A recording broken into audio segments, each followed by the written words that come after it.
manager coach, la première réaction que j'ai eue en fait en disant quelle est la différence entre un manager et un coach, très formellement, c'est une histoire de gagne-pain. C'est-à-dire que si quelqu'un est payé pour être un manager, c'est un manager. S'il est payé pour être coach, il est coach.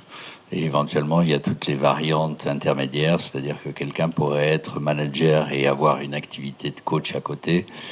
Et là, la réponse formelle, c'est à quel point quelqu'un est payé en coach. Il pourrait être coach et recruteur, coach et consultant, etc., coach et formateur. On pourrait dire quelle est la partie de son temps passé en coaching véritable, quelle est la partie de son temps en formateur. Comme dans mon cas, par exemple, j'ai à peu près 50% de mon activité qui est une activité de formateur, de coach, mais c'est une activité de formateur. Je suis payé en tant que formateur. Alors sinon, le vrai débat, c'est sur les compétences utilisées. Alors il y a certes énormément de compétences, à mon avis, qui peuvent être utilisées, surtout par des managers modernes, c'est-à-dire des managers qui veulent déléguer, créer un espace de croissance pour leurs salariés. Si on définit le coaching en 2 mots, c'est créer un espace de croissance pour le client. Un manager qui délègue crée un espace de croissance pour ses salariés. Donc il libère cet espace et permet aux gens qui l'entourent de prendre des responsabilités, des initiatives, l'empowerment, tous ces grands mots qu'on entend. En fait, ce n'est pas quelque chose que le manager fait, mais il laisse l'espace pour les autres de le prendre. En gros, c'est aussi la définition du coaching. Donc, en 2 mots, voilà pour lancer le débat. Voilà. Peut-être simplement peut-être compléter d'un point de vue plus généraliste sur le management. C'est-à-dire que, comme vous l'avez présenté au départ, manager-coach ne veut pas toujours dire, et rarement d'ailleurs, que le manager exerce la fonction de coach. Ça veut dire qu'à travers un dispositif de développement, il a acquis les techniques du coaching qu'il va pouvoir utiliser auprès de ses collaborateurs. Donc dans l'entreprise, on trouve des managers qui sont coachs, mais en général qui sont coachs en dehors de leurs équipes. Et on trouve des managers coachs qui utilisent les techniques de coaching au sein de leur équipe. Et c'est peut-être sur cela que votre question a le plus de sens par rapport au risque et à l'intérêt. Sinon, pour la première question, manager et coach comme métiers différents ont leur propre déontologie, leur propre posture. Alors manager, coach, effectivement, c'est quelque chose qui a peut-être des limites, effectivement, et cette question me paraît sérieuse, puisque dans les techniques de coach, dans les mains d'un manager auprès de ses collaborateurs, on va avoir un toucher de l'intimité, on va avoir une relation qui s'établit en dehors du cadre ordinaire du rôle du manager. Donc effectivement, la question de l'intimité, la question du processus de travail auprès de ses collaborateurs en ayant les techniques de coaching est une question qui nous interpelle en tant que formateur, consultant, puisqu'effectivement, on est amené en fait à le faire. Peut-être que j'y reviendrai durant la soirée. Merci. Alors, je suis d'accord avec ce qui vient d'être dit. Mais je vous fais une proposition qui est de ne plus du tout utiliser le terme manager-coach. Parce que pour moi, c'est impossible, car il y a conflit d'intérêts. Alors, pour préciser, avant de développer ce que je veux dire, le manager utilisant les compétences du coaching, la posture, les outils, oui, bien sûr, et ça va être l'objet du débat avec quelles limites, mais manager-coach, il y a conflit d'intérêts, puisque le coach n'est pas du tout engagé sur les résultats. Son engagement, c'est de tenir l'entretien, c'est d'être formé, d'être en supervision, d'être en thérapie, d'être disponible, compétent, etc. Mais il ne s'engage pas sur le résultat, sinon c'est pas du coaching. Alors que le manager, c'est exactement l'inverse. Il est payé pour les résultats, sinon il est viré. Il donne des ordres, même s'il les donne de façon intelligente et respectueuse. Et à la fin de l'année, il va évaluer le collaborateur. Donc, manager-coach, voilà, c'est une proposition que je fais au débat, c'est de ne plus utiliser. Et à la place, ce qui vient d'être dit, c'est le manager utilisant les compétences, se formant au coaching, Et là, en complément, autant manager-coach est impossible, mais manager en utilisant le coaching, ça me paraît indispensable, surtout dans le contexte des entreprises aujourd'hui. Merci. Donc, je vais apporter ma parole. Je partage beaucoup de choses qui ont été dites sur le fait on peut regarder ça sous l'angle de métiers qui sont différents. Moi, il se trouve que j'ai passé un peu plus de 20 ans de ma vie dans des milieux industriels, en usine. J'ai beaucoup accompagné aussi dans ces mêmes milieux. Je suis un praticien. Je ne suis pas un théoricien, ça ne m'intéresse pas. Et j'ai fait partie de ceux qui, dans les années, fin des années 80, début des années 90, se sont dit, mais si tous les managers devenaient des coachs, ce serait formidable. Voilà. Donc, j'ai créé la première formation dans mon ancienne école qui s'appelait Manacoach, Manager Coach, avec je pense, une idée très ouverte et généreuse qui était de dire, mais si tous ces garçons et filles appréhendaient leurs équipes sous l'angle du coaching, probablement ils obtiendraient des résultats différents. Voilà. La réalité de la vie fait que je suis allé de déception en déception, à la fois au plan économique, parce que beaucoup en parlent, mais ça, c'est pas vrai que pour le coaching et le management. C'est-à-dire que l'establishment des entreprises parle beaucoup de choses qu'elle ne fait pas. Voilà. Et donc, j'ai découvert sur le terrain qu'entre ce qu'on me disait qui serait intéressant et ce qu'on pratiquait, l'écart était important. Et je me suis payé notamment des retours, je parle par exemple, pas d'usine là, mais de milieu de la grande distribution, en me disant, François, tu es très gentil, mais c'est pas là-dessus qu'on est noté, nous. C'est-à-dire, plus je passe de temps sur l'humain, et moins j'ai de résultats. Et moins j'ai de résultats, plus je vais me mettre en risque. Donc, à la limite, ça c'était dans les années 90, avec un grand distributeur du nord de la France, grande distribution, j'ai eu des retours me disant, tu nous mets en risque. Parce qu'on n'est pas ni recruté ni payé pour faire ça. Donc je me suis dit, à ce moment-là, si la grande distribution ne veut pas, les ingénieurs vont vouloir. Donc j'ai été référencé dans un grand groupe automobile français où j'ai, avec des camarades, dont une partie était avec toi d'ailleurs, Christian, on a introduit le manager coach dans toutes les usines de ce groupe en Europe. Et on est retombé sur le même problème, disant, vous êtes gentil, mais j'arrive le matin à l'usine à 7h, 7h15, je repars à 21h. Dites-moi quand je peux trouver le temps pour m'occuper des personnes. Et en fait, le constat, ça a été de dire, le vrai problème, c'est pas manager coach. Le vrai problème, c'est qu'est-ce qu'on demande aujourd'hui aux managers. Et quelles positions sont prêts à prendre les dirigeants. J'étais tout à l'heure avec le président d'un gros cabinet conseil, un des plus grands français, et on discute tous les deux sur la révolution digitale, par exemple. On en parle, hein ? Ok, quelle est l'entreprise qui s'est préoccupée aujourd'hui de préparer les managers au bouleversement qui va se produire, qui est à peu près du même niveau, toute proportion gardée, que la révolution industrielle en France? Voilà, moi, le genre de questions que je me pose aujourd'hui.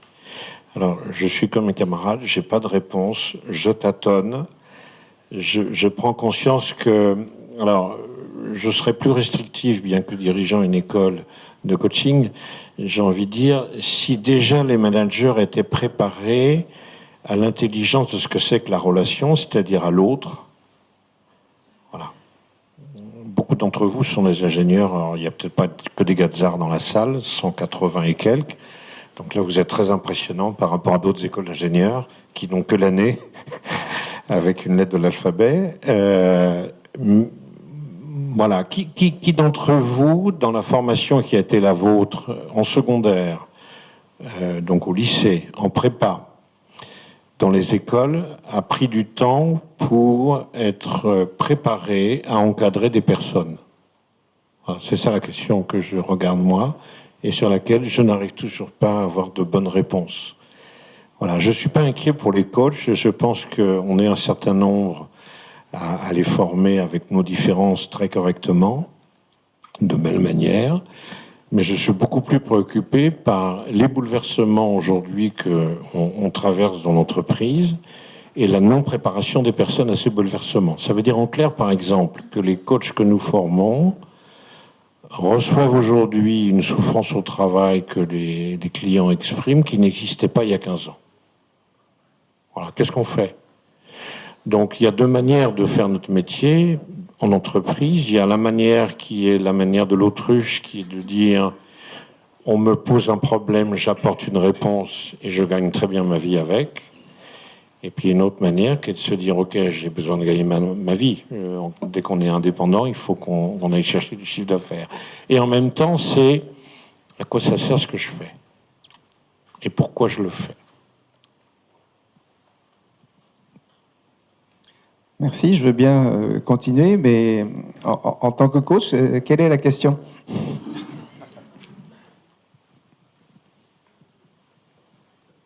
Oui. Comme je suis passé en premier, là, j'ai envie de réagir à certaines choses. C'est-à-dire que sur certains points, je trouve qu'effectivement, ce qui compte aujourd'hui le plus, c'est vraiment de se préparer bien mieux, voire rattraper la révolution digitale. Il se trouve que le coaching, à mon avis, enfin l'ICF, je fais partie de l'International Coach Fédération, est né en 95, donc avec la révolution digitale. Et c'était une organisation qui était vraiment au début du coaching, à peu près à 5 ans de l'apparition du coaching aux États-Unis. Et je trouve que l'esprit du coaching est totalement en phase avec la révolution digitale. Donc, c'est intéressant de dire, s'il y a manager-coach, c'est un manager qui est en phase avec la révolution digitale. Plus un manager est en phase avec cette révolution digitale, plus il y a des chances qu'il ait l'esprit prêt à être manager-coach.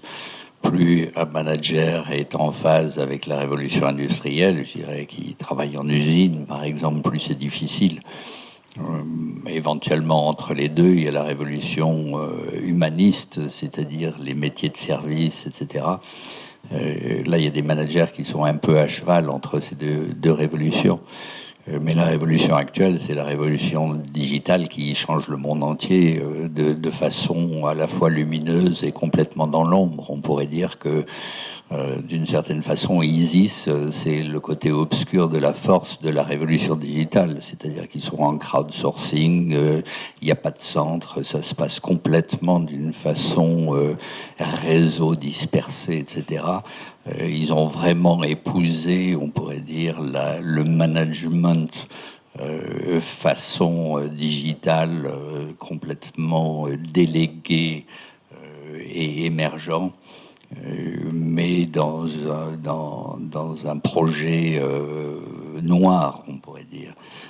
La même chose se passe un peu partout dans le monde de différentes façons, mais c'est une nouvelle époque et on ne sait pas trop comment y faire face. Alors cela dit aussi sur d'autres choses, c'est que je pense qu'un coach, même s'il n'est pas responsable des résultats du client, s'il a des clients qui n'atteignent pas des résultats, ça ne va pas être un coach qui dure longtemps. Donc d'une certaine façon, le coach accompagne sérieusement le client pour que le client ait des résultats. Il est concerné par la performance de ses clients et veut l'accompagner d'une façon à ce que ses clients développent de la performance. Sinon, il va avoir un vide autour de lui. Je veux dire, il n'y a pas de... les coachs qui réussissent sont des coachs qui sont connus parce que leurs clients atteignent des résultats. De la même façon, il y a une autre distinction que j'ai entendue, c'est qu'un coach, un manager est capable d'embaucher et de virer, un coach ne vire pas. Là aussi, d'une certaine façon, on pourrait dire que si j'accompagne un client et on est tous les deux d'accord que ça ne mène pas à grand-chose, d'une certaine façon, on va décider d'un commun accord qu'il vaut mieux arrêter la relation n'est pas productive ni pour l'un pour l'autre, et puis le coach va se rendre disponible pour d'autres clients, et le client va chercher un autre coach. Donc il y a des mouvements et il y a des choix qui se font, je veux dire, de travailler avec des gens, et ces choix sont réciproques. C'est comme en management, ça se passe d'une façon, je dirais, adulte, normalement. C'est sans... c'est pas de la façon négative qu'il pourrait y avoir quand on doit passer par les prud'hommes parce qu'on se sépare de quelqu'un. Mais il y a ces choix qui se font dans une relation avec un coach dans un sens différent, avec un esprit différent. Mais je trouve qu'un coach, d'une certaine façon, est vraiment fait des choix de management avec ses clients. Et alors, ça ne se passe pas d'une façon formelle, comme si on était salarié, etc. Mais il y a les mêmes choix qui se font en continu dans un esprit de performance et de relation. Je ne mets pas l'un contre l'autre, en fait. Enfin, voilà une réaction. Je vais peut-être juste poser une question concrète, parce que dans la salle, on a des ingénieurs qui ne sont pas si familiers avec ce que c'est le coaching. Donc, concrètement, spécifiquement, quels sont les savoir-faire qui peuvent être utiles à un manager? Est-ce que Anne vous veut préciser les savoir-faire du coaching qui sont transposables et directement utilisables par un manager qui va découvrir le coaching?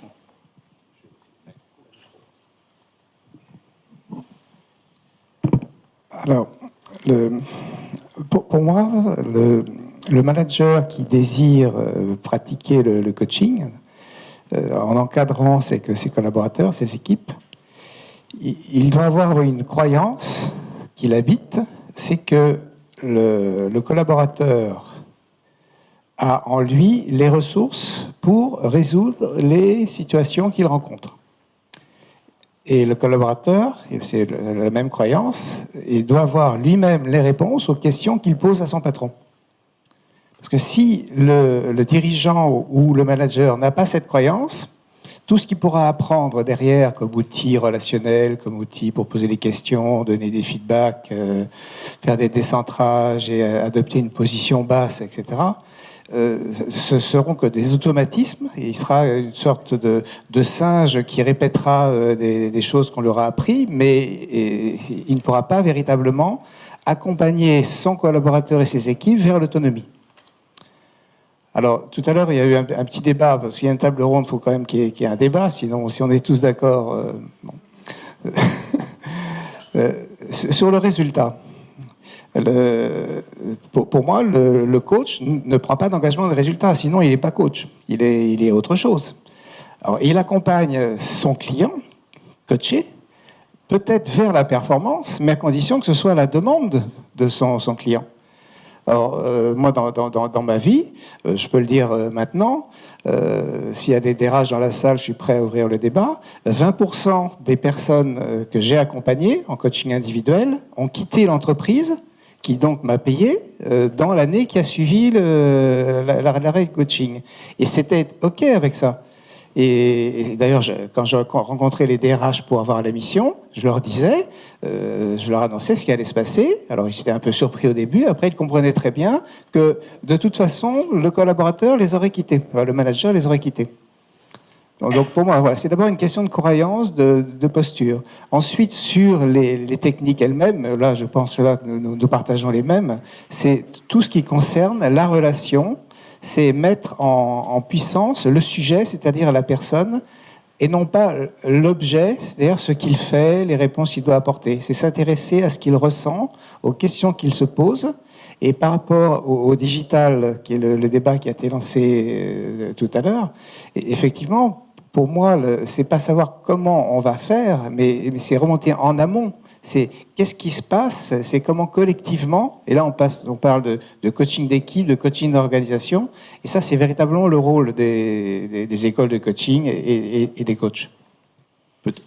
Alors, j'entends, moi je dirais la question qui était posée, c'est quelles sont les techniques qu'on apprend à nos élèves futur coach, qu'on peut transposer. Pour moi, la première, c'est, et je l'ai cité dans le livre que j'ai commis, c'est un rapport au temps qui est en rupture par rapport à ce qu'on demande. C'est-à-dire que le manager doit être capable, comme le coach, d'être dans un rapport au temps différent que son interlocuteur. Aujourd'hui, on a un problème de temps qui est devenu complètement névrotique en entreprise.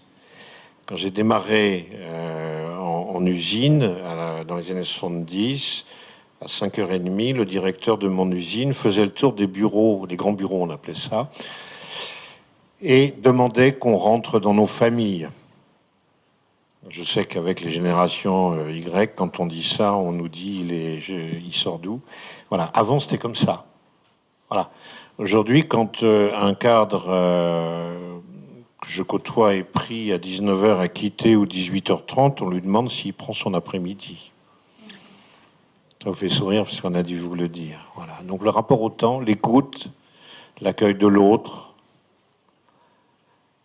Le rapport au temps est important parce que comme on n'a pas le temps, on fait semblant d'écouter mais on n'écoute pas. C'est vrai que dans une école, on apprend d'abord à nos élèves à écouter. Et quand on accompagne dans des équipes, on apprend l'équipe à s'écouter.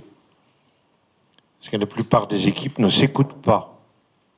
Je crois qu'avec Christian, on a des expériences en commun sur des équipes, même à très haut niveau dans des grandes boîtes du CAC 40.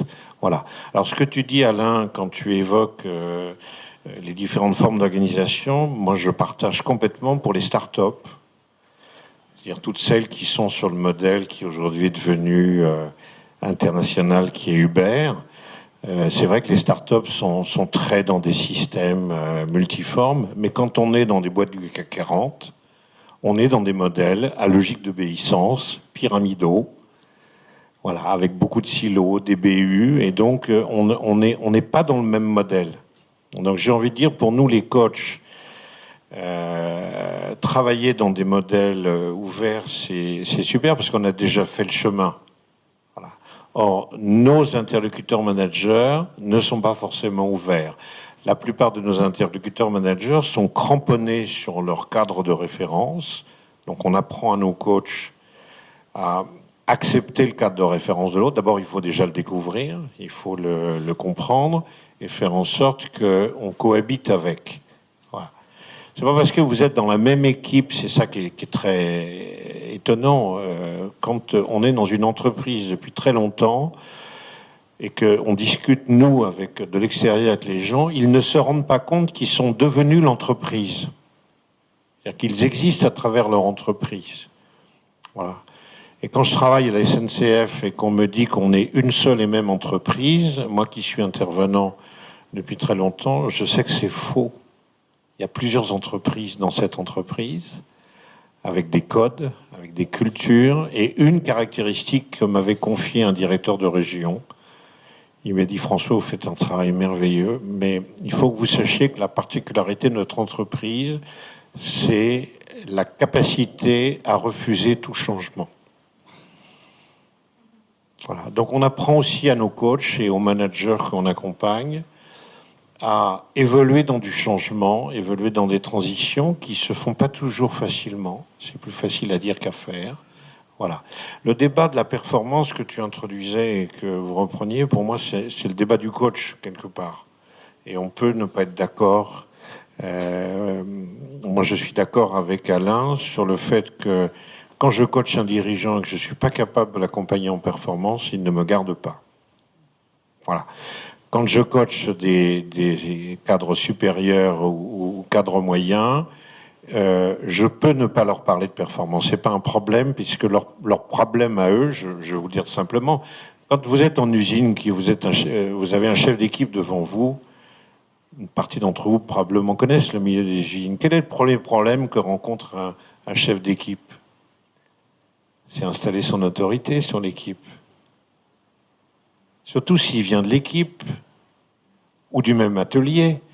Et donc, quand on va accompagner cette personne, c'est là-dessus qu'on va travailler. Et donc, on ne va pas travailler sur une performance, d'abord qui nous échappe, parce que là, on va rentrer dans les... Alors ça, je vais parler aux ingénieurs. Les TRS, Pour ceux qui ne connaissent pas, ça s'appelle les taux de rendement synthétique, et ceux qui ne connaissent pas, c'est la productivité, qui a été repris après par des grandes théories qui noient le poisson. Mais en réalité, c'est la productivité qu'on améliore à travers le Kaizen, ça c'est vieux ça, les 5S et autres démarches, les 6 Sigma, mais tout ça c'est de la productivité qui est derrière.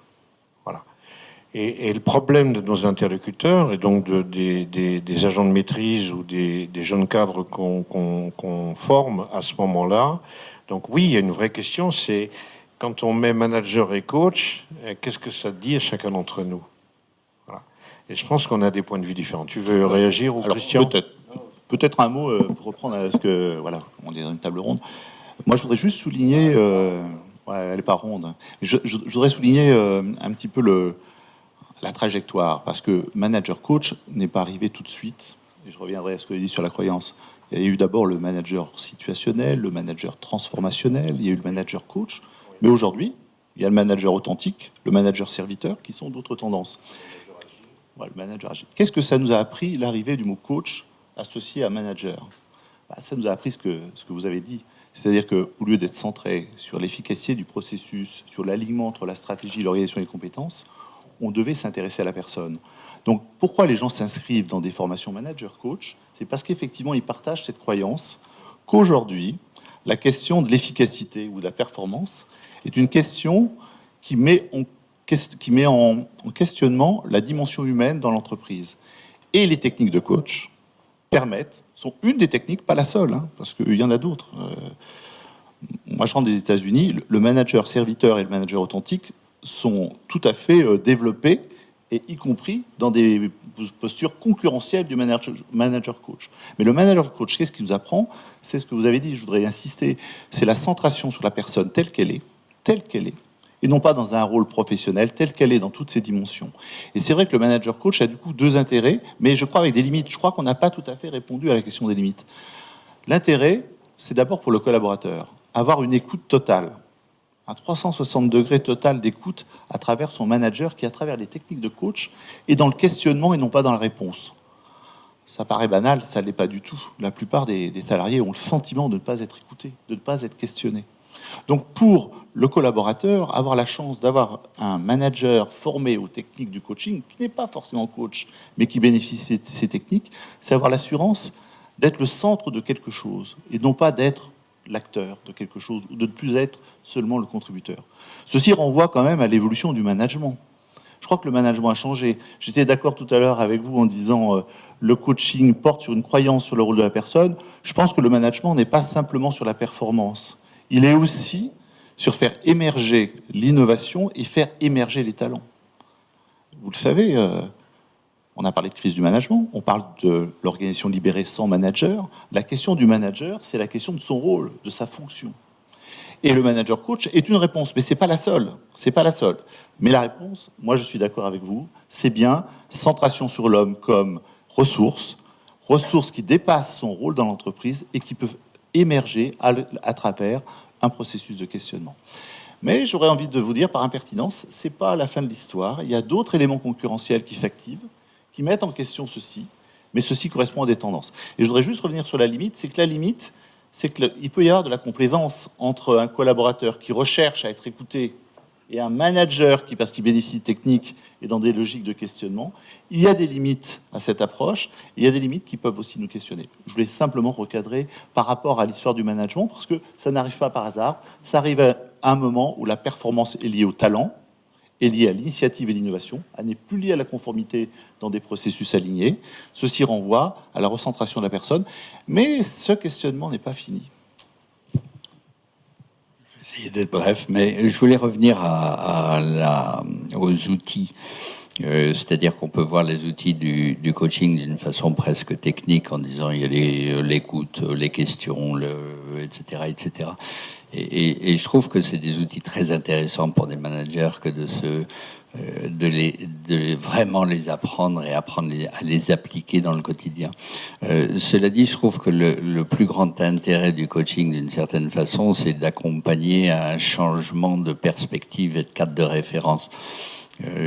C'est-à-dire de voir les choses autrement et d'accompagner les gens dans un élargissement du cadre de référence de ce que c'est que l'entreprise, le travail, etc., etc. C'est pour moi pas que dans la relation. Par exemple, tu parlais du cadre de référence du temps et de l'influence du temps. Je trouve qu'il y a énormément de choses qui accélèrent aujourd'hui et que c'est très intéressant pour un coach de savoir presque faire abstraction du temps. D'une certaine façon, le temps n'existe pas, on dira. Donc comment faire en sorte que les choses se passent beaucoup plus vite que ce qu'on fait d'habitude. Il y a des questions et des façons de faire. Un exemple, je veux dire, si vous pensez à un problème majeur où vous accompagnez quelqu'un qui a une difficulté de décision, vous pourriez le faire pour vous-même. Tiens, pensez à une décision que vous voulez prendre qui traîne et qui est vraiment centrale dans votre vie. Et vous ne savez pas décider, vous êtes entre deux choix quelquefois, un choix conservateur, c'est-à-dire de ne pas trop bouger, et puis vraiment ce dont vous avez envie. Si vous regardez de plus près, votre décision, elle est prise. Ce qui vous fait peur, c'est les conséquences de cette décision. Et en fait, ce n'est pas un problème de décision, c'est un problème de management des décisions que vous avez déjà pris. Donc on pourrait dire quelqu'un qui dit j'ai une difficulté à prendre une décision, en fait il est déjà au-delà de ça. Il a en fait pris la décision, il a peur des conséquences, donc il dit qu'il n'a pas pris des décisions. Mais un vrai manager, c'est manager les conséquences. Donc on peut tout de suite dire mais vous savez manager les conséquences d'une décision, ce que vous voulez c'est que les conséquences soient positives et gagnantes pour tout le monde, et ça vous savez le faire aussi. Donc à la limite en 10 minutes un coaching sur une décision majeure est déjà fait. On a zappé tout le problème de temps. Ce qui prend le plus de temps, c'est le report. Et d'une certaine façon, le coaching peut accélérer des choses d'une façon extraordinaire pour aider les personnes à vraiment prendre en main ce qu'ils veulent faire et l'accomplir le plus rapidement possible. On peut accompagner ça en quelques sessions. Ça peut être presque foudroyant. Donc, ce genre d'apport du coaching aujourd'hui à l'ère digitale est tout à fait en phase, en fait. C'est-à-dire qu'il faut aider les gens à vraiment sentir en eux en quoi ils peuvent accélérer par rapport à des choses qui reportent pour passer à l'acte immédiatement et aboutir à des résultats beaucoup plus rapidement. Je trouve que c'est ça l'apport du coaching, en fait. C'est remettre en question les vieilles habitudes de report où quelque chose peut durer des années parce qu'on a peur des conséquences, alors que ça peut être immédiat si on le regarde autrement. Enfin voilà, sur la dimension du temps. Je vais faire le timekeeper également, juste pour signaler que Christian et Michel, vous avez 5 minutes de retard sur Alain et François. Donc simplement... Oui, parce que je me disais, au fond, en même temps, je réagis comme mes camarades, c'est-à-dire au fond, en fonction de ce que l'un ou l'autre dit, bien sûr. Et tu vois, Christian, ou ce que tu disais, Alain, oui, certainement qu'il y a plein de choses qui émergent et que la grande faculté qu'il faudra déployer vraisemblablement demain, et que tu as déjà anticipé, toi, que je connais bien, qui est en fait d'accueillir les émergences de postures qu'on va nous demander qu'elles soient, et les unes sont concurrentes. Mais j'ai envie de dire ça n'empêche pas que nos managers, eux, se retrouvent devant des problèmes, et là ça rejoint ce que tu dis, Alain, concrets, qui sont des choix entre diriger ou accompagner, résister au changement ou être moteur, quelque part. Et la grande difficulté que nous, on rencontre, et probablement mes camarades, c'est que la plupart d'entre vous et nous sommes construits sur des cadres de référence rassurants. Et que tous ces mouvements qu'on est en train d'évoquer depuis tout à l'heure sont tout sauf rassurants. Donc on ne peut pas, moi je le vois très bien dans mes accompagnements, je parle ce sont des dirigeants. Donc, je dirais c'est déjà différent le management d'un dirigeant et le management d'un manager de proximité. On ne parle pas de la même chose. Voilà. Le dirigeant, lui, il a plus une responsabilité quand je travaille avec lui, qui est d'avoir un lieu, et ça l'interne ne pourra pas lui donner, un lieu où il peut penser tout haut et à la limite dire des bêtises tout haut, si je simplifie un peu cette partie du métier. Voilà, parce qu'en fait, il les a, les réponses. Simplement, il faut qu'il les teste sur quelqu'un. Donc cette conviction que tu évoques, oui, ils l'ont. Le management intermédiaire, c'est moins évident. C'est-à-dire qu'ils ont une maturité psychologique qui est différente. Ils l'ont dans leur vie. Mais par rapport à la manière dont ils sont dans l'entreprise, ça m'a frappé il y a quelques temps quand je lisais que dans la souffrance au travail, et ça correspond à ce que j'entendais depuis un moment, en fait, c'est l'écart qu'il y a entre ce qu'on attend des personnes et les moyens qu'on leur donne pour y arriver, avec une pincée qui est assez conséquente de non-reconnaissance. Donc vous demandez à des gens, managers, de proximité, et c'est là où notre rôle est déterminant auprès des équipes, de faire plus avec moins, vous avez déjà entendu ça, et en même temps, il y a une baisse des signes de reconnaissance, et ce qui est beaucoup plus grave par rapport à une génération comme la mienne, c'est qu'on était, nous, dans une génération où on s'entraidait les uns les autres. Et aujourd'hui, ce qui apparaît de plus en plus fréquemment, c'est qu'il n'y a même pas d'entraide entre les personnes. C'est-à-dire qu'il y a une tendance à se replier sur soi, pour plein de raisons. Parce qu'aucun d'entre nous, on a évoqué, on parle de beaucoup de choses, mais on n'a pas évoqué l'histoire de la personne qu'on a devant nous. Or, chacun des personnes ici présentes, chacun des managers qu'on peut approcher, a une histoire personnelle qui se rejoue dans son management, dans son rapport avec nous. Voilà. On fait découvrir aux élèves quelque chose qui est hallucinant, mais que même moi, j'y fais pas attention. C'est que plus de la moitié de ce qui s'exprime se fait en non-verbal. Or, les écoles, les lycées forment au verbal, forment au factuel. Or, on en voit plein de signes non-verbaux constamment. Voilà. Je sais que dans les formations qu'on a pu faire, on a beaucoup travaillé dessus, parce que dire à un collaborateur dans son rôle d'accompagnement de collaborateur vers sa croissance, vers son développement, en lui faisant la tête que oui, ok, on va essayer de trouver 5 minutes. Bon. Voilà. Ou comme me disait quelqu'un, mon manager me fait mon appréciation, là c'était déjà un bon niveau, une fois par an dans un aéroport entre 2 avions. Parce qu'on se croise, c'est une boîte qui est implantée internationalement, on se croise, donc il me fait mon feedback. Donc c'est ni le lieu, on n'a pas le temps, il y a des témoins, et moi j'ai l'impression d'être une bille quelque part.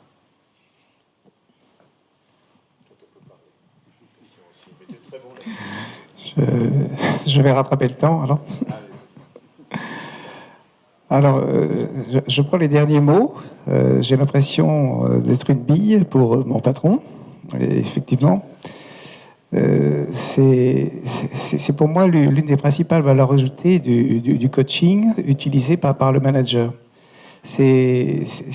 On l'a dit, c'est remettre l'interlocuteur au centre, et pas simplement la personne, le collaborateur, mais également la relation qu'il a avec son patron.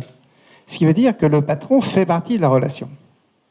Et donc, pour former les managers au coaching, il est indispensable qu'ils fassent un minimum de travail personnel. Alors, pas autant que le coach, c'est pas du tout le même cadre, ni la même responsabilité, mais si le manager n'a aucune appétence pour se connaître, se poser des questions, les systèmes de croyances, les émotions, etc., il aura du mal à coacher. Alors, je voudrais revenir sur les limites et les risques du coaching utilisé en management. Alors, les limites, alors il y en a déjà une qui a été donnée, c'est le temps. effectivement, il est plus rapide de donner un ordre que de poser des questions et de faire découvrir et de laisser le collaborateur découvrir. Bon, mais ça, on en a parlé. Mais le temps en coaching, c'est un investissement. À condition que, je reviens sur le débat, a priori c'est le seul biais qu'on a pu trouver entre nous, donc je reste dessus, sur la performance. Si le seul objectif du manager, c'est la performance, le coaching peut servir, mais c'est pas là où il donne sa pleine puissance. Il donne sa pleine puissance dans le développement de l'autonomie de son collaborateur et de la capacité, le mot a été cité tout à l'heure, à changer de perspective et à se reposer vraiment les bonnes questions, y compris d'ailleurs sur son désir de travail. Parce que souvent, les personnes n'arrivent pas à décider ou à prendre des bonnes options parce que soit le poste ne leur convient pas, ou l'entreprise, ou le contexte. L'autre limite du manager pratiquant le coaching, c'est l'image qu'il se fait de sa fonction. Et là, je rejoins un peu ce que tu as dit tout à l'heure. C'est le coaching, c'est dans l'histoire du développement des organisations, ça n'est ni le début ni la fin de l'histoire. Ça se situe à un moment donné. Alors, je ne sais pas si on se situe vers la fin, je l'espère pas, mais bon, un jour, ça va arriver. Et aujourd'hui, le manager, il n'est pas là simplement pour obtenir des résultats, donner des ordres, se faire obéir, fixer le cadre, etc. Ça en fait partie, évaluer, comme je l'ai dit tout à l'heure. Il est là pour développer l'autonomie et, en allant encore plus loin, pour se mettre au service de ses collaborateurs. Et l'une des questions, alors moi c'est la question que j'ai, mais c'est plus facile puisque je manage des personnes qui forment des coachs, donc c'est plus facile. Mais la question que je me pose individuellement et collectivement par rapport à toute l'équipe pédagogique, c'est qu'est-ce que je peux faire pour eux, pour qu'ils puissent mieux faire leur travail. Alors c'est un cadre particulier, mais c'est pour ça que je pense que l'une des questions que l'on doit se poser, c'est est-ce pertinent et comment le faire pour que le manager soit au service de ses collaborateurs. Bien sûr, dans l'intérêt de l'entreprise et dans le sien également, mais comme on l'avait fait à un moment donné par rapport aux clients, il s'agit de renverser la pyramide hiérarchique. Peut-être pour rebondir, peut-être deux éléments, non pas de réponse, hein, de débat. Pour moi, je vais prendre un risque. Le manager coach, il est entre le manager développeur des années 80 et peut-être le manager authentique qui est en train d'émerger. Quelle est la différence? Le manager développeur, on était sur l'ingénierie des compétences, on était sur la recherche à travers des mécanismes assez rationnels de l'identification des écarts ou des possibilités de développement des personnes.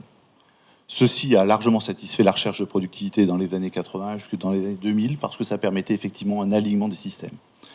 Le manager coach arrive dans les années où le talent, le développement des services rend nécessaire l'engagement des personnes, la prise d'initiative.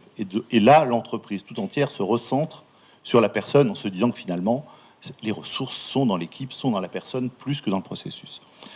Je voudrais juste dire, puisque j'en ai dit un mot, il y a aussi une école quand même qui se développe, qui est le manager authentique, qui est de dire, mais le manager, à force d'avoir des rôles, et j'y reviendrai, ça sera ma deuxième proposition, dont par exemple celui d'être coach, il crée une certaine confusion. Et finalement, il ne permet peut-être pas finalement le développement. Ça, c'est une question. Et donc là, on arrive au manager authentique, et là, on demande au manager ne plus du tout d'avoir de rôle, mais d'avoir une présence authentique qui permet aux personnes de s'ajuster en dehors de la technique. Puisque c'est vrai, comme nous l'avons tous dit tous les quatre, dans le coaching, c'est la technique de la relation centrée sur la personne pour des transformations majeures du cadre de référence. Deuxième point sur lequel je voudrais peut-être lancer des débats, manager-coach, ça pose quand même un petit problème pour le manager. Dans la préparation, vous nous avez dit, mais comment vous les voyez les managers-coach? Parce que le manager, il est dans l'entreprise, il est submergé par les rôles qu'on lui donne. Il y a eu des audits qui ont été faits, et dans les grandes entreprises, aujourd'hui, les managers, la première demande qu'ils ont, c'est, à votre avis, c'est quoi? C'est alléger, simplifier les choses. Vous nous avez rajouté à chaque niveau de complexité de la société, de l'entreprise, de nouveaux rôles. Et d'une certaine manière, vous nous demandez aujourd'hui d'avoir toute la palette des couleurs. Ben, c'est plus possible. c'est plus possible en insaturation. Et pourquoi je vous dis ça? C'est parce que le manager coach, il peut pas être manager coach tout le temps. Parfois, il est manager garant du système, il est garant de l'évaluation, il est garant aussi de représenter l'employeur dans les difficultés. C'est pas... Et vous l'avez bien dit tout à l'heure, le coach peut être amené à faire quitter l'entreprise d'une personne. Le manager n'a pas cette fonction-là. Donc comment le manager coach peut indiquer les différentes périodes de travail avec ses collaborateurs de manière à rester, non pas authentique, mais rester en tout cas lisible pour ses collaborateurs. Et là, je dirais que quand on regarde les choses, ça ne marche pas toujours aussi bien que ça. Parce que certains managers coach sont enivrés par la capacité technique, y compris psychologique, de maîtrise de la relation à travers les outils du coaching, et peuvent tout à fait dériver. On a des dérives. On a des managers coach qui se prennent pour les grands horlogers du monde et qui, du coup, intègrent y compris la psychologie de l'intimité. Et je rappelle que l'intimité n'est pas dans le contrat de travail. Votre psychologie n'est pas dans votre contrat de travail, seulement votre force de travail et vos compétences. Et ceci peut dériver. Donc, une question que je voudrais poser, c'est manager coach, bien sûr, est vraiment promoteur avec vous et grâce à vous, mais promoteur aussi dans des limites dans lesquelles les personnes savent rendre lisibles les différents rôles qu'ils exercent dans l'entreprise, parce que ces rôles, ils se chevauchent, ils créent de la confusion. Un des éléments de stress, puisque François, tu as parlé du stress, un des éléments du stress, c'est qu'à force de renvoyer les gens à toute la complexité du monde, on est dans des injonctions systématiques dans lesquelles on leur demande de résoudre toutes les quadratures sur leur propre personne et on rend illisibles des choses qui leur permettent en fait d'agir. Et ça, c'est une question importante. Donc, je dirais deux questions. Manager, coach, est-ce qu'on se rend bien compte que c'est un rôle qu'on tient avec des techniques, donc avec une extériorité. Donc, il y a peut-être des questions à se poser sur l'authenticité, sur la manière d'imprégner, et ça intéresse beaucoup les générations qui arrivent, ce rapport à l'authenticité. Et puis, deuxièmement, si je suis manager et coach, comment je me rends lisible à l'autre? Parce que je ne suis pas toujours manager coach. Parfois, je suis le manager qui est la courroie de transmission de mon entreprise dans des décisions qui peuvent être tout à fait contraires au seul devenir des personnes. Voilà deux petites contributions que je souhaitais poser. Merci Christian, on va poursuivre le débat. Je suis sûr que quelqu'un va certainement vouloir rebondir sur les propositions de Christian. J'interviens simplement pour vous inviter à prendre, vous avez sûrement aussi des questions à poser, donc prenez, il y a des papiers qui traînaient sur les chaises, je vous invite à les prendre, si possible suivez un petit peu le thème, et je vais récupérer les questions, on les lira individuellement, mais juste pour gagner du temps. Donc je vous laisse poursuivre le débat pendant que vous préparez les questions et qu'on passe aux questions-réponses dans quelques minutes. Christian, je te passe juste derrière. C'est pas parce que quelque chose n'est pas dans le contrat de travail que les éléments ne sont pas présents. Donc, je suis complètement avec toi quand tu évoques ce que moi j'appelle le millefeuille. C'est-à-dire qu'on a année après année ajouté aux personnes qui ont des responsabilités sur les autres des tâches à remplir. Tu n'as pas indiqué, mais il y a aussi l'hygiène, la sécurité qui est venue là-dessus. Dans les grands groupes, on a rajouté, tu l'as évoqué, la responsabilité sur garder les talents, et ainsi de suite. Je veux dire, c'est vrai qu'on a une réelle confusion. Et en même temps, malgré le contrat de travail, d'abord, j'ai envie de dire que les études aujourd'hui démontrent que l'implicite dans les entreprises est supérieur à l'explicite. Donc ça, c'est une donnée qui est quand même assez conséquente. Ça veut dire que la problématique du contrat de travail est un trompe-l'œil. Voilà. C'est-à-dire le droit au travail ou les lois sur le travail, c'est un trompe-l'œil, sauf pour ceux qui passent au prud'homme. Parce que l'implicite est plus important aujourd'hui. Ça veut dire que la réalité de ce que vivent les personnes prend plus de place que le cadre ou les rôles. Mais je suis d'accord. Pardon, Alain. Pas du tout. J'allais passer un peu autre chose, pardon, sur manager coach. En prenant par un autre biais, c'est-à-dire que beaucoup de managers sont en fait des experts qui ont été promus la plupart du temps. Par exemple, si on a un très bon vendeur, on veut le garder, on veut le payer plus, on va le promouvoir manager. Ce qui fait qu'il s'identifie dans sa posture de manager à son expertise. Là où on peut faire court, en fait, par rapport à manager-coach, c'est qu'on souhaite qu'un manager développe des compétences dans un domaine qui ne soit pas dans son expertise. Et c'est là où les compétences de coach, en fait, peuvent s'appliquer. C'est-à-dire que les compétences de coach, c'est de savoir décider rapidement, c'est de savoir orchestrer des choses au niveau du processus plutôt que du contenu, c'est de savoir garder un œil sur le temps et être dans une cadence qui avance, quel que soit le contenu, c'est de savoir poser, respecter, suivre des contrats et voir qu'ils soient respectés. C'est des compétences de coach. De manager dans le sens manager, mais pas dans le sens expert, forcément.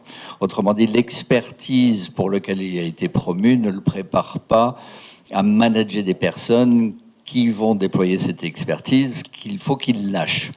Donc, un coach n'est pas un expert. Il va accompagner dans des domaines d'expertise qu'il n'a pas du tout. Un manager aussi pourrait être issu de la vente et passer RH, issu des RH et passer ailleurs. Donc on va voir que des vrais managers ont une capacité de transversalisation, de changer vraiment même d'entreprise et de type de métier, parce que ce sont devenus des managers. Ils sont plus dans l'expertise. Et je trouve qu'en fait, un coach, un manager coach et un coach, c'est ce genre de manager, c'est-à-dire qu'il s'est éloigné des problèmes de contenu spécifique et il commence à voir les formes et accompagner des gens dans des formes très différentes. Alors dans lequel il y a l'espace, le temps, l'énergie, etc., mais qui se décline dans tous les domaines. C'est là où il y a un recoupement que je poserai autrement aussi. On a quelques questions. Je sais pas s'il y a d'autres questions. Alors on a Claudine Deslandres de Provalence qui pose une question concernant l'entreprise libérée. La posture de manager est-elle une condition indispensable à l'entreprise libérée? Elle pose une autre question. Cette mode des managers coach n'est-elle pas une vitrine séduisante qui masque la dure réalité des conditions en entreprise pour pallier le manque de récurrent de moyens, de ressources et de délais dont disposent les managers pour leurs équipes? Donc voilà, 2 questions que vous allez retenir. Je vais vous en proposer 2 autres. Donc Thierry Paris de SADA, au sujet des architectures systèmes complexes, organisation, processus, big data, urbanisation des SI, ubérisation. Alors la question, pourquoi coach et pas un beau mot de notre riche langue française? Et une question de Dominique Quéron, de la société Help.me Consulting, sur les profils et les prérequis. Comment peut-on devenir manager coach si l'on n'a pas les prérequis, tempérament, si on n'est pas communicant, si procrastinateur, ou introverti? Voilà, donc un échantillon de questions qui vous permettront de rebondir. Peut-être, comme ça, pour entreprise libérée, puisque j'ai cité le nom, et puis répondre essentiellement aux 2 premières questions. Bon, je dirais pas que manager coach, c'est une mode, parce que si on disait une mode, on aurait un modèle dans la tête qui ne correspond pas en tout cas à ce que je pense. Je pense que c'est une réponse à un moment où l'organisation a besoin de mobiliser des ressources sans savoir exactement ce dont elle a besoin, mais elle a besoin de se baser sur l'initiative et l'engagement des personnes. Donc c'est un temps historique qui est vraiment important. C'est un temps historique. Est-ce qu'il aura une fin? Moi, j'en sais rien. Mais je vais faire le lien avec quelque chose qui va peut-être vous étonner, mais bon, peut-être qu'à cette heure-là, je peux me le permettre. Je ferai le lien avec le big data. Moi, je suis très étonné. Je ne vais pas citer de nom d'entreprise, mais ça se passe en France. Il y a des entreprises qui, fortement poussées par des grandes entreprises américaines, imaginent que le big data va remplacer en grande partie le coaching et le management. Pourquoi? Le petit smartphone que vous avez, c'est un capteur absolument extraordinaire de l'ensemble de ce que vous faites. Et aujourd'hui, à travers les données, qui sont aujourd'hui susceptibles d'être additionnées, on arrive à profiler de manière absolument extravagante et dangereuse, et je pense qu'il faudra se monter là-dessus, sur des possibilités pour l'employeur d'avoir des capacités d'interaction avec les personnes. Donc voilà. Alors l'entreprise libérée, c'est exactement l'inverse. C'est de se dire, mais le management a été créé pourquoi? Et vous l'avez, on l'a tous dit, le management finalement, c'est une bonne réponse à une mauvaise organisation. Si l'organisation était parfaite, il n'y aurait pas de manager. Et quel est le principe de l'organisation libérée? C'est de considérer que le management représente dans les entreprises entre 7 et 15% du coût, que ce soit en temps ou en ressources, et que si on a besoin de managers, c'est parce qu'on a besoin de conditionner ou d'influencer les personnes dans le cadre d'une organisation. Donc l'organisation libérée est née de cette fiction, mais qui a quand même un tout petit peu de réalité, qui intéresse tous les grands groupes du CAC, qui est de dire le manager contrôleur n'a plus d'intérêt. Le manager contrôleur n'a pas d'intérêt dans le futur. C'est un manager qui va être dans le développement des ressources, des personnes, d'où le manager coach et des techniques qui intéressent l'entreprise et qui continueront à intéresser, mais un manager qui va aussi jouer dans un espace encore peut-être plus large que ses seuls collaborateurs, ce qui va réinterroger l'ensemble de ses pratiques.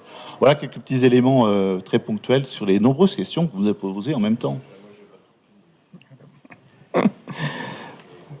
Alors, je continue sur l'entreprise libérée et le temps historique.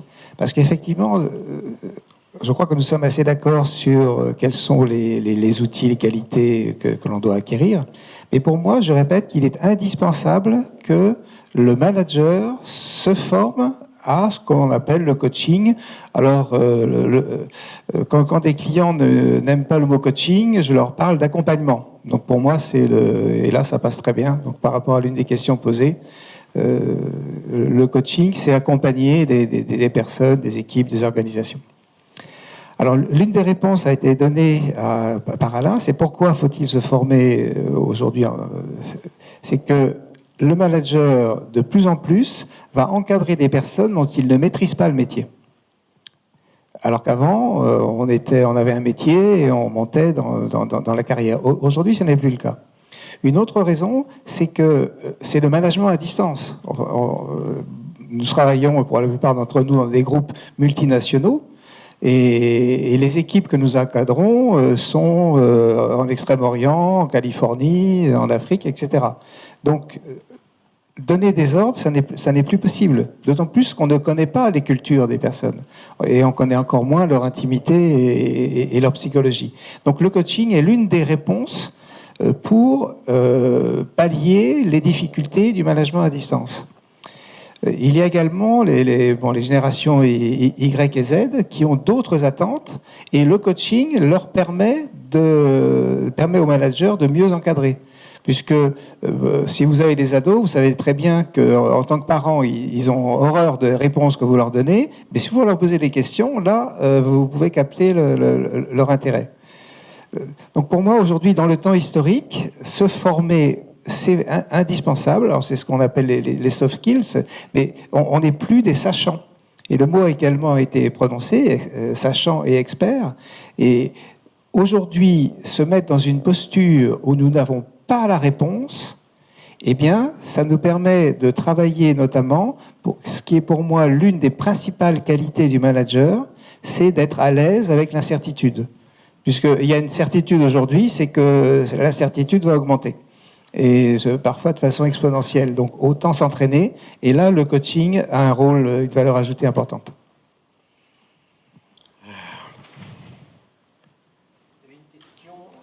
Je voudrais quand même répondre sur un point, peut-être toi aussi, Alain.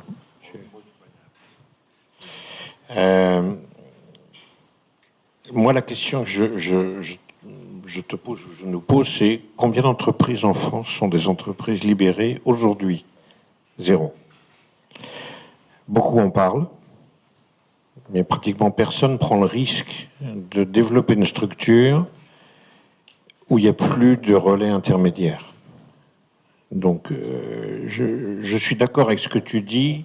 Je trouve que c'est très pertinent de dire c'est pas une mode, c'est une réponse à un moment donné, ça je partage.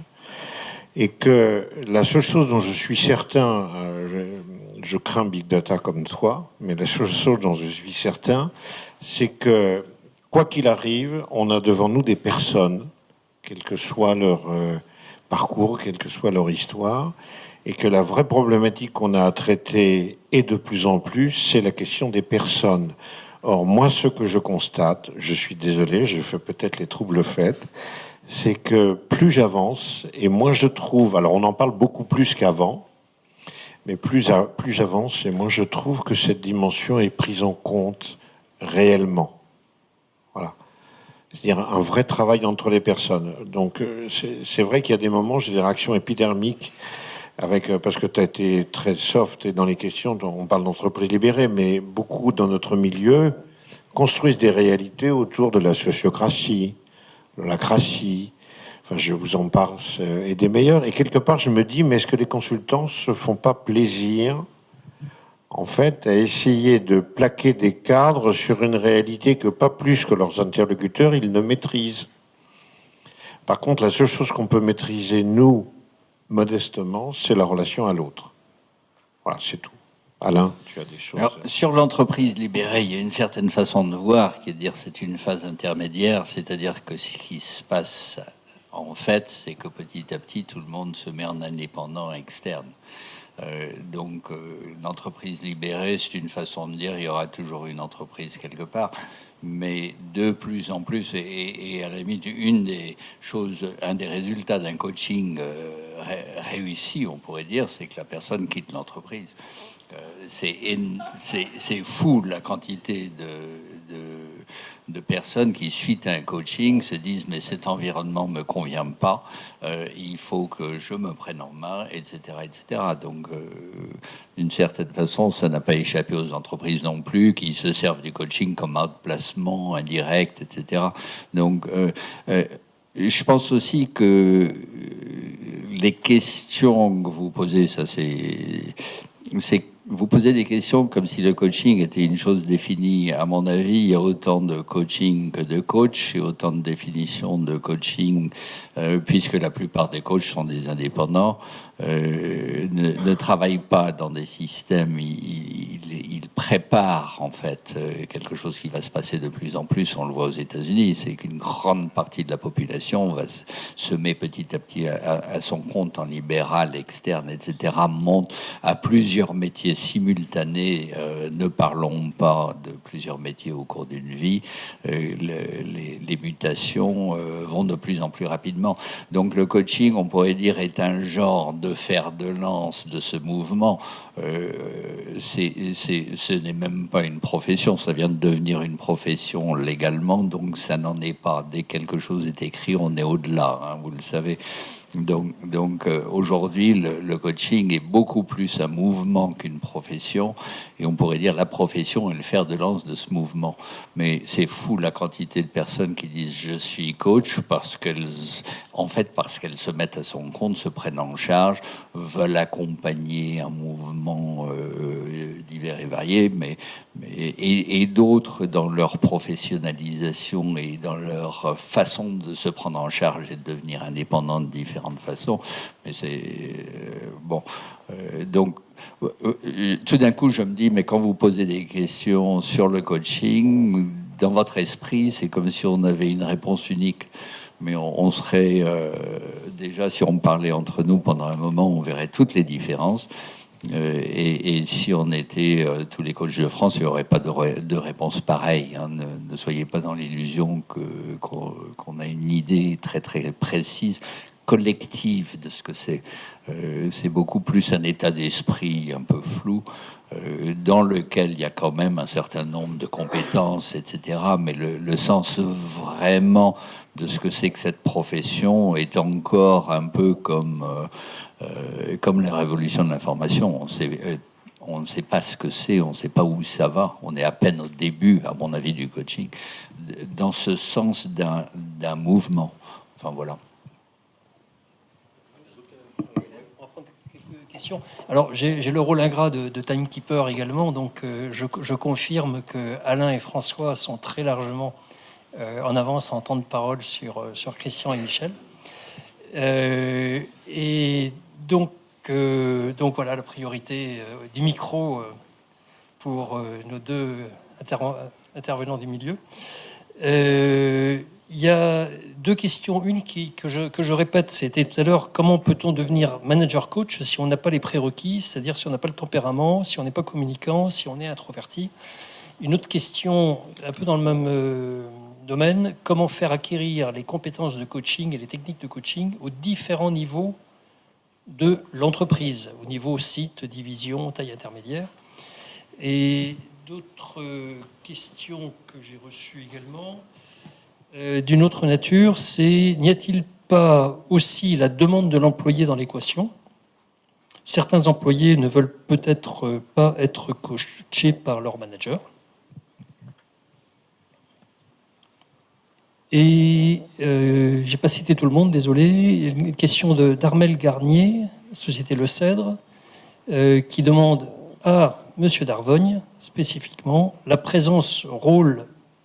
distinction rôle-présence est précieuse, mais la direction de l'entreprise est-elle prête à avoir un manager qui fait de la présence? Donc voilà pour transmettre les questions de l'auditoire. Alors on va se partager, mais non, à 4, je crois qu'on va être... Peut-être... oui, peut-être la dernière question. Est-ce que l'entreprise définit très très précisément le rôle des managers? Et derrière la question, j'avais le sentiment que vous posiez la question de savoir est-ce que l'entreprise réclame de ses managers que des choses utiles au sens traditionnel? Moi, la réponse est non.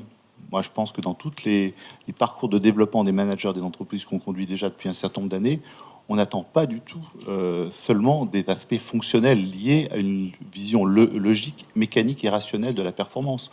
On attend de l'émergence, on attend de l'innovation. Je ferai référence à, je crois, un professeur d'HEC, Valérie Gauthier.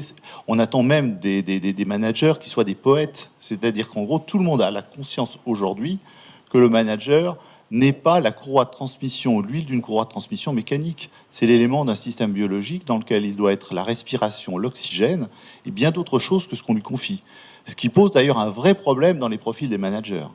Par exemple, pas plus tard qu'hier, la commande qu'on reçoit, c'est faut-il changer du tout au tout les profils de nos managers aujourd'hui par rapport à demain? Et la question, elle peut vous paraître étrange, c'est d'être plus dans des logiques effectivement d'inspiration, y compris personnelles, y compris dans les réseaux, y compris dans sa présence, plutôt que des logiques purement, j'allais dire, liées à l'alignement traditionnel entre la stratégie et l'organisation. La deuxième question qui a été posée, que je peux peut-être prendre, c'est dans la ligne managériale. Moi, la chose qui m'étonne le plus, puisque j'allais dire heureusement ou malheureusement, ça fait longtemps que je fais ce métier, c'est que moi, je trouve, si j'étais client, malheureusement, je ne suis pas client, je suis prestataire, je trouve que les formations de manager coach, moi, je les trouverais vraiment très très bien pour les managers de managers. Or, c'est pas là qu'on nous les achète. Pourquoi je vous dis manager de manager? Parce qu'en fait, le manager, il a besoin d'un superviseur, il a besoin que quelqu'un s'adresse à lui sur sa fonction de management. Donc, ça serait vraiment extraordinaire si les entreprises pouvaient penser former les managers de managers, les fameux M2M, sur les fonctions de coach. Mais malheureusement, c'est pas ceux-là qui forment. Ils forment soit plus bas, c'est-à-dire les managers de proximité, dans une vision un peu magique qui est d'essayer de tenir la capacité d'initiative et d'innovation des personnes, alors qu'en fait, pour moi, le besoin serait peut-être plutôt à un autre niveau. Sinon, vous avez aussi des personnes qui se forment, mais là, Alain a répondu, il y a beaucoup de gens qui veulent être coach pour être coach en tant que métier et rôle. Il y a beaucoup de personnes de l'entreprise dont on ne sait pas quoi faire, qui ont un désir d'être coach dans le cadre d'une reconversion professionnelle. Mais ce n'est pas ceux-là dont j'ai parlé. Moi, j'ai parlé des managers qui avaient à travers des techniques de coach, des interventions. Mais il y a aussi cet aspect-là dans l'entreprise de coaching. Mais moi, je dirais, puisque vous représentez certains d'entre vous les entreprises, que c'est dommage qu'il n'y ait rien sur le management de managers. Nous sommes le pays creux, le trou dans la raquette, c'est le manager de manager. Pourquoi? Parce que peuple latin, le manager de manager, il regarde vers le haut, il ne regarde pas vers le bas. C'est bien dommage. C'est bien dommage parce que c'est vraiment certainement des cœurs de la résolution d'un certain nombre de paradoxes sur les fonctions d'émergence, les fonctions de captation de la société qui viennent par tous les pores de l'entreprise et pas seulement par le haut. Donc je dirais, manager coach, manager de manager, c'est vraiment pour moi un point prioritaire. C'est pas ce qui se passe, c'est pas ce qu'on vend. Ah oui, pardon. Deux micros serait beaucoup. Alors pour la suite et pas simplement pour rattraper le temps.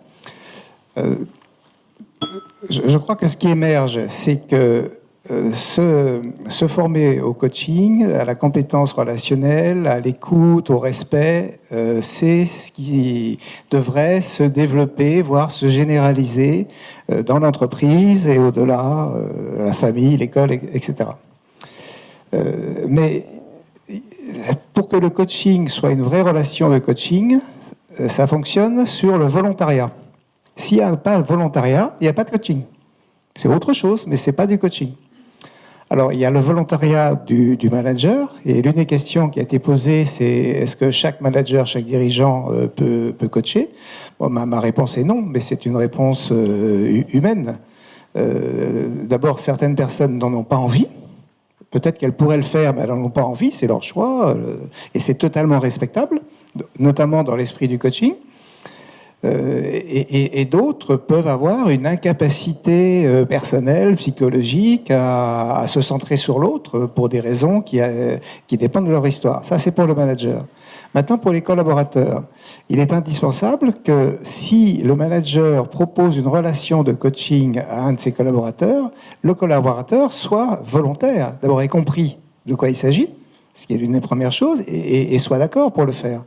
Or, si on prend une courbe de Gauss, ceci, ça ne s'adresse qu'à 60% des collaborateurs. Parce qu'il y a 20% des collaborateurs du manager qui n'en ont rien à faire, et ils sont là pour toucher leur salaire, et c'est également totalement respectable. Ils peuvent avoir des missions à l'extérieur de l'entreprise très intéressantes. Et puis, il y a 20% des managers qui n'attendent qu'une chose, c'est à quel moment ils vont pouvoir piquer la place de leur patron. Donc, mais ça fait quand même 60% des managers à coacher. Voilà l'une des réponses que je pourrais donner pour faire court. Okay. Je vais peut-être vérifier s'il y a d'autres questions.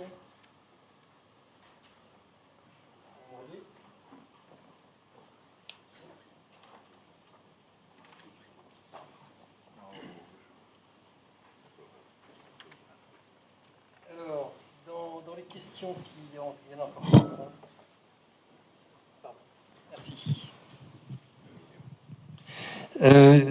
Donc là, je vais vous demander des réponses très très brèves parce que dans 5-10 minutes au plus tard, on continuera les discussions, mais à l'extérieur, autour du cocktail. Alors les 4 questions qui sont posées de Raquel Amato, société Oxford Leadership, demande pourquoi l'authenticité prend-elle autant de place dans le débat?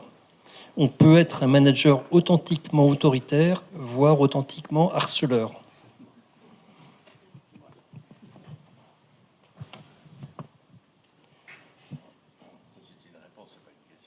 Bon, vous le prendrez comme vous voulez. Alors, ou y a-t-il différentes philosophies dans le coaching entre métasystèmes ou autres méthodes? Question ouverte. Alors, une question pour Monsieur Souven. Refus du changement à la SNCF, c'est le thème. Un colonel de Légion étrangère disait que la force de la Légion étrangère, c'est son inertie. L'inertie peut-elle être une force pour la SNCF et les entreprises? Donc je pense qu'il rebondit à l'exemple que vous avez cité. Et une question pour Monsieur Giffard. Donc ça vient de Armel Garnier, Société Le Cèdre. Donc pour Monsieur Giffard, le coach ne s'engage pas sur le résultat. La question, c'est sur un terrain de rugby, le manager, c'est le capitaine de l'équipe. Le coach, c'est l'entraîneur. L'entraîneur du 15 de France ne s'engage-t-il pas sur les résultats de l'équipe? L'entreprise n'est-elle pas comparable à une équipe de rugby? Bon, je vais commencer par cette dernière question. Sur les résultats. Alors, effectivement, l'entraîneur de l'équipe de rugby ou l'équipe de foot, c'est la même chose. D'ailleurs, on l'appelle aussi le sélectionneur. Certains l'appellent le coach, mais pour moi, je ne l'appelle pas le coach. Il n'est pas du tout coach. Il est entraîneur, technique, etc., et sélectionneur. Donc, il a intérêt à bien sélectionner pour obtenir des résultats. Alors que le coach, c'est complètement différent. Lui s'intéresse à la personne. Si je prends un coach de Federer, par exemple, le coach de Federer peut ne pas savoir jouer au tennis. Il va s'intéresser à la psychologie, à mettre en évidence pourquoi Federer, au dernier moment, n'arrive pas à marquer le point gagnant. Bon, pour faire court. Alors, il y avait une autre question sur les différentes philosophies de coaching, je crois. Alors, effectivement, Alain a déjà répondu, il y a autant de coaching que de coach, voire peut-être à l'intérieur d'une personne, il y a plusieurs approches possibles, donc ça finit par faire beaucoup de monde. Mais il y a des coachings qui sont centrés sur l'objet, donc là, le résultat. Il y a des coachings orientés solutions, enfin ce genre de choses. Et vous avez également des coachings dits thérapeutiques qui sont centrés sur la personne, ses ressentis, etc. et avec toute la palette entre les deux. Et je pense que le coaching, c'est pour moi davantage une démarche, une philosophie, une façon, voire un mode de vie, c'est une façon d'appréhender la relation. Et alors, ça peut être un métier, on gagne sa vie avec, mais c'est plus une philosophie. D'ailleurs, dans la formation que j'anime, il y a des philosophes qui interviennent pour accompagner les coachs, et je ne suis pas le seul dans ce cas d'ailleurs.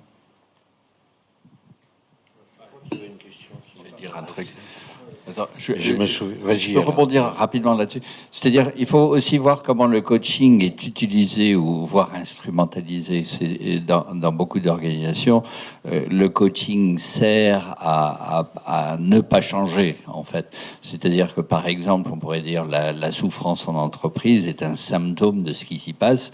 On va traiter la souffrance, mais on va pas traiter ce qui cause cette souffrance. Donc, c'est un coaching palliatif, on pourrait dire presque. C'est d'accompagnement des personnes dans la souffrance, mais c'est rien faire pour l'arrêter. Donc ça, c'est une des instrumentalisations du coaching. On pourrait dire aussi du coaching de gestion de projet. Autrement dit, quelqu'un qui veut aller d'un point A à un point B le plus efficacement possible, etc.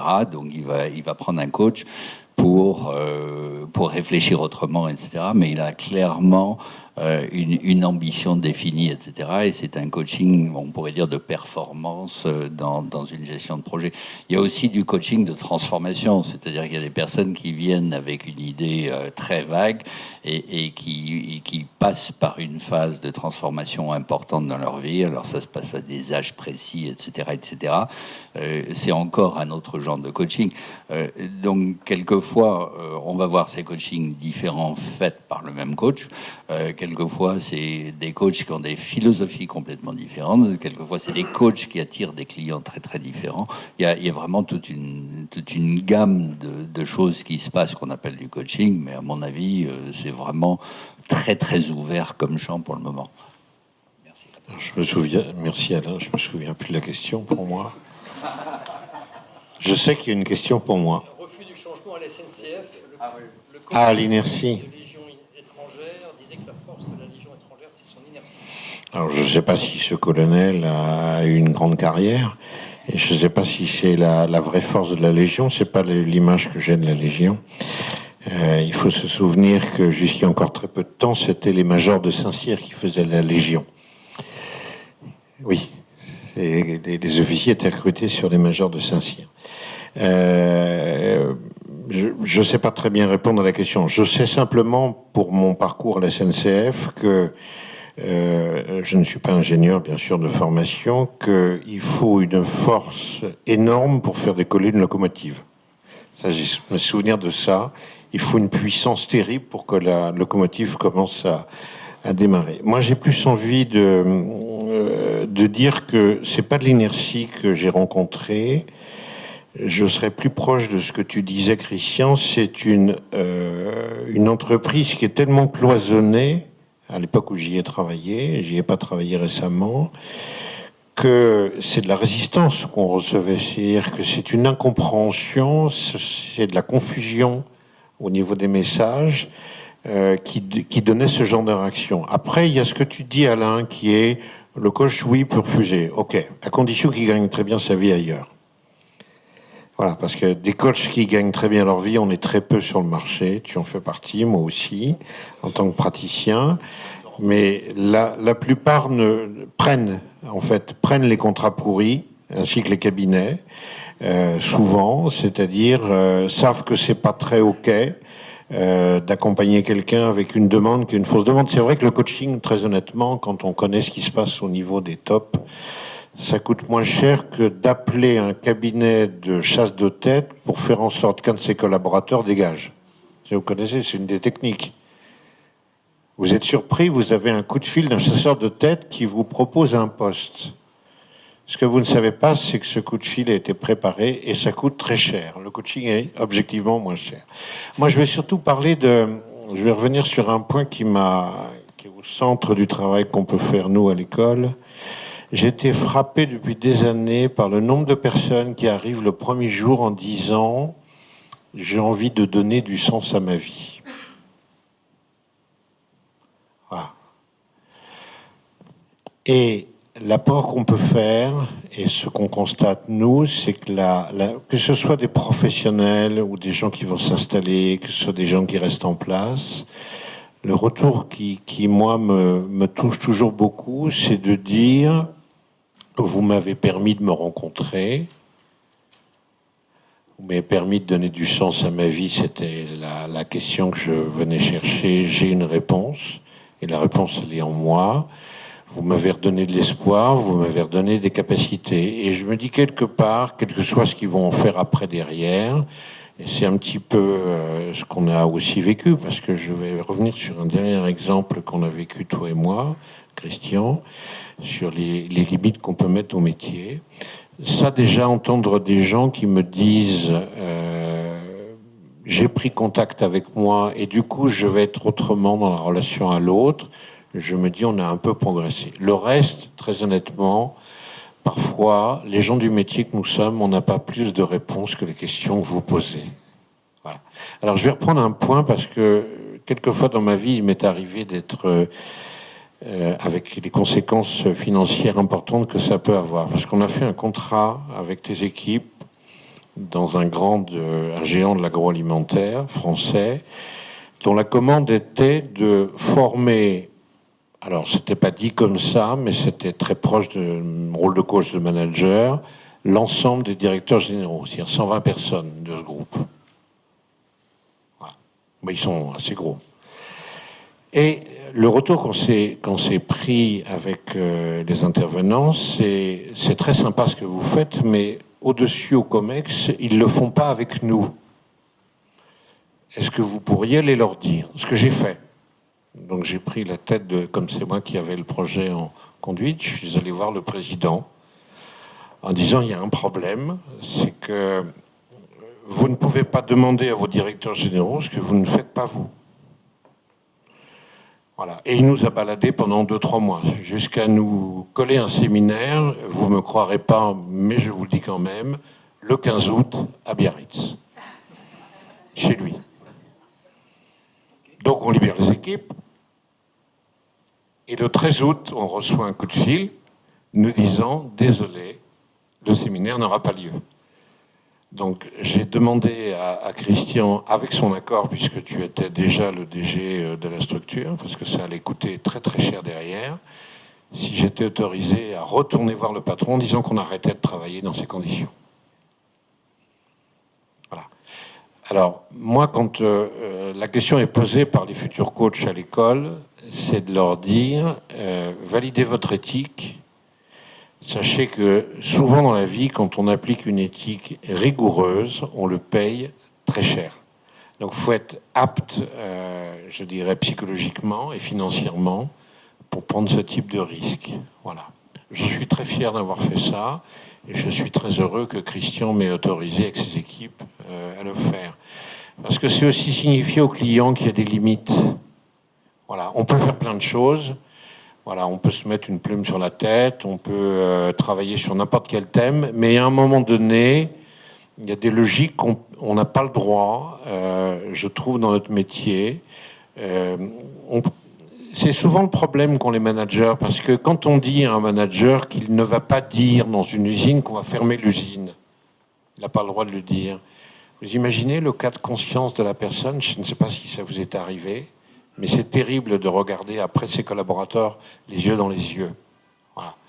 Donc, il n'y a pas de raison que, tu l'as dit, Alain, souvent on est utilisé comme, je dirais, à l'insu de notre plein gré, pour certaines choses. Alors, il y a des choses qu'on ne voit pas, parce qu'on croit qu'on est intelligent, mais on n'est pas intelligent sur tout. On découvre qu'après. Et puis, il y a des choses qu'on anticipe, et je trouve que là-dessus, on a un rôle qui est un rôle de rigueur. C'est pas un rôle de morale, c'est un rôle de rigueur, c'est une logique. Je vais vous donner, c'est de famille, ça. Un escalier se nettoie toujours par le haut. Bah oui, mais c'est un b.a.-ba du métier. Merci. Donc, micro. Ah, c'est pour toi, pardon. Moi, je voulais reprendre l'image de l'entraîneur pour ouvrir une perspective sur le coaching. D'abord, précision, il existe beaucoup de coachs dans le domaine sportif, mais ils ne sont pas sur le terrain. Ils sont au téléphone la veille des matchs avec les entraîneurs. Pourquoi ils ne sont pas sur le terrain? Parce qu'ils sont dans la verbalisation. Le cycle d'apprentissage, le cycle de recul nécessite le passage. C'est pas du tout un hasard si le sport a énormément progressé sur la performance collective, parce que justement, les techniques de coaching ont été utilisées. Mais c'est pas le métier d'entraîneur. Vraiment, c'est vraiment important que, pour moi, j'aurais envie de dire que si on part tous en faisant cette distinction, on aura beaucoup gagné. C'est pas un métier d'entraîneur, c'est un métier dans lequel, par l'émergence, par la parole, par la prise de conscience, on permet de le faire. Et je vous dis, sans en être un spécialiste, que le football, notamment en Allemagne, qui est souvent reconnu pour sa performance collective, a progressé grâce au coaching, mais non pas comme logique sur le terrain, mais logique de verbalisation des entraîneurs et des différents membres. Et j'en reviens à la conclusion, qui est... On a parlé un tout petit peu, on a beaucoup parlé de coaching entre nous. J'ai eu le sentiment, même si Alain utilise d'autres mots, dans une relation, j'allais dire, avec une personne. Moi, ce que je vois dans l'entreprise, c'est qu'on a un besoin qui est le coaching d'organisation. Parce qu'il y a plein de mythes qui sont en train de naître dans notre entreprise, dans nos entreprises, qui est le collaboratif, le coopératif, les équipes, etc. Et moi, je vous dis qu'il y a un bel avenir pour le coaching, et bien dans une posture de coach, et pas d'entraîneur, qui est de prendre en charge des équipes pour qu'elles fonctionnent mieux.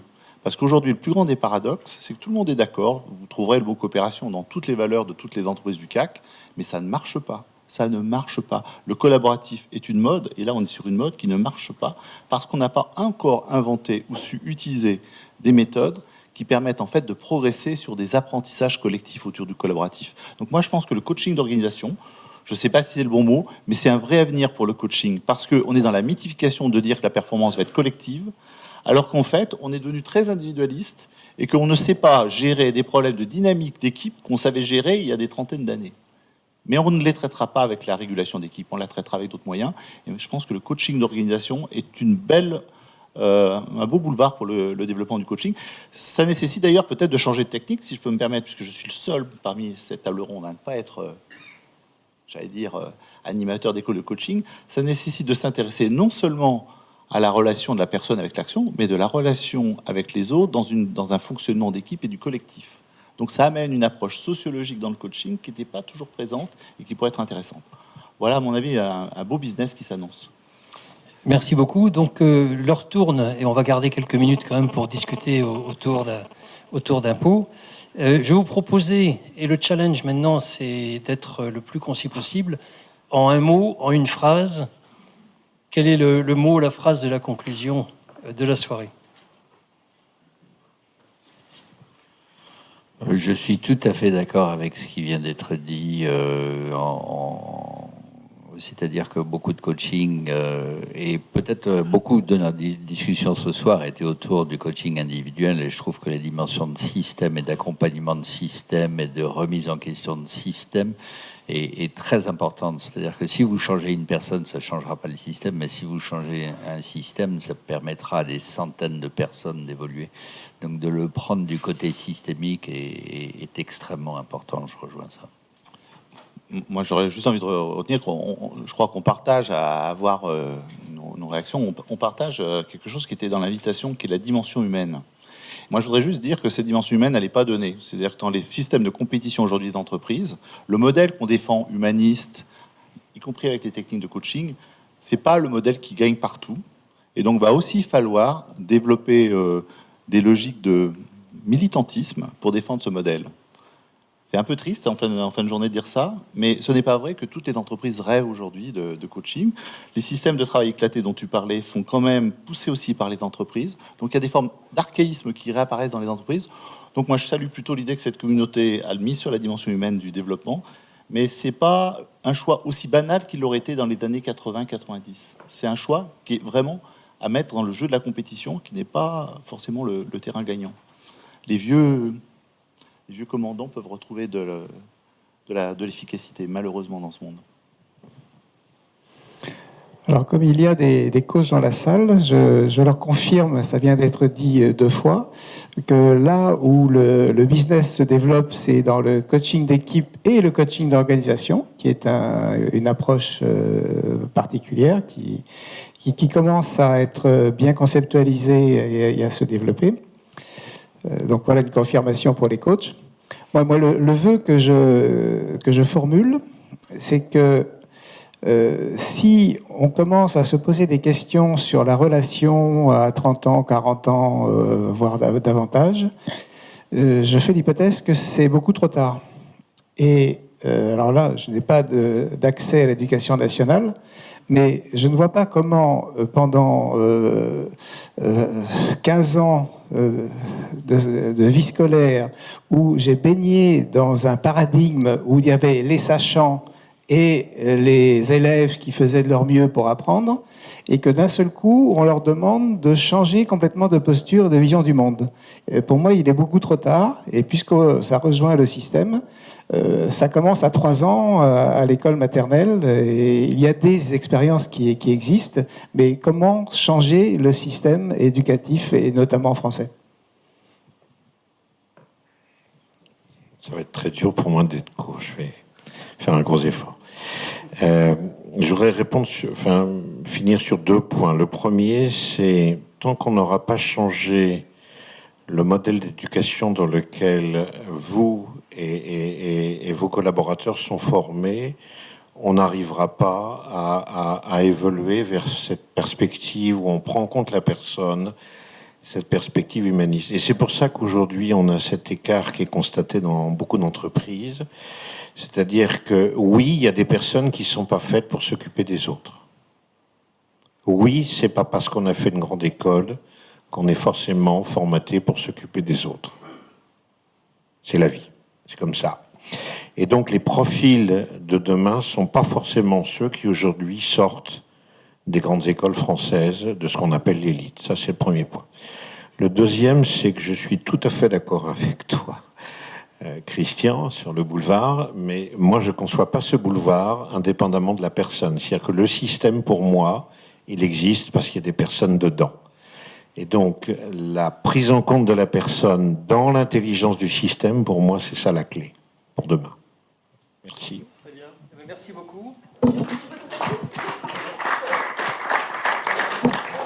Excusez-moi, c'est juste par rapport à l'éducation nationale.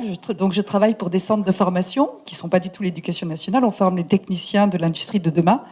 Et cette posture a complètement changé.